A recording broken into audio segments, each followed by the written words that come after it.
Okie dokie, everybody. So for this project, what we're going to do is review how to use the Select and Mask tool. So basically what we're going to do is go to our toolbar here, and we're going to go about 4 tools down to grab the Quick Selection tool, and we're going to basically just paint in the selection. And Photoshop will use its content-aware features to recognize the edge. And so as we are clicking and dragging our mouse, you'll see that it stops selecting as we get to the edge of the hat, as you can see right in here. And as I'm recording, my machine's a little bit slow just because I'm trying to record and do this high-level graphics processing at the same time. So it's going to take me a little bit longer. Yours should go a little bit more smoothly. But once you have your selection made like so, we're going to add a mask. The problem is that looks a little bit sloppy, a little bit chunky. So with the mask layer selected and active right here, I'm going to go to Select, and then I'm going to go to Select and Mask. I could also right-click on this and go to Select and Mask. Either way, it's going to open up this other window. And what we're going to do is we're going to end up using the Refine Edge Brush tool, which is the second tool in the toolbar over here. But first, I'm going to change my view mode from on onion skin to on black. And I'm going to change the opacity from 50 to 100%, just so I can see this high contrast between my subject and then the background. And basically what I'm going to do is I'm going to come in here and I'm going to paint around the edge, and then Photoshop will sort of do its magic in order to clean things up.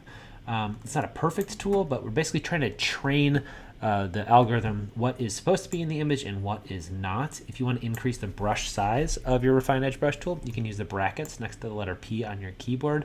So I'm basically just going to come in here. I'm going to go around the edge, and here's where the real magic happens. Is it's going to identify what's hair and what's background, and it's going to do its best to pull it out.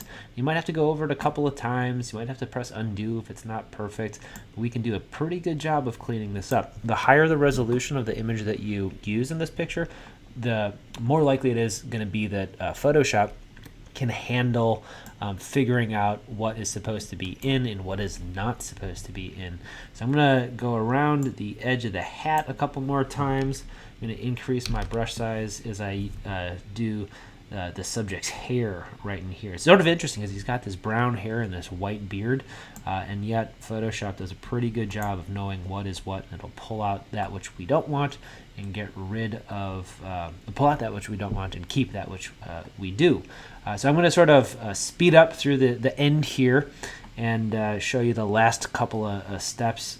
You'll notice that I have a lower resolution picture, so it's not super good right here. So again, as long as you use the higher resolution picture, you'll be fine. But this is essentially the technique. Once you're happy with it, once this is done spinning, I'm going to go ahead and I'm going to hit the OK button. And I'm going to show you one additional thing that you need to sort of just keep an eye out for as you are completing this project. It's going to have to do with an overzealous refining of the edge. So I'll hit OK right here. And when I add in the new background, you'll see what I'm talking about. You can sort of see it slipping in right there a little bit. So we're going to take this star background. I'm going to right-click and copy it, or we'll save it to our folder, and then we will go to File, Place Embed, and navigate to it. Since I copied it, I'm going to paste it in. I'm going to make sure that it fills the entire canvas.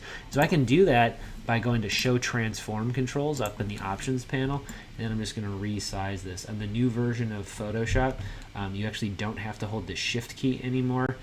It will resize it by maintaining aspect ratio automatically. I'm going to lower this below right here, so you can see right in here that some of the background is sneaking through because the Refined Edge brush wasn't perfect. So I'm just going to take my paintbrush and I'll use the color white with a small brush size.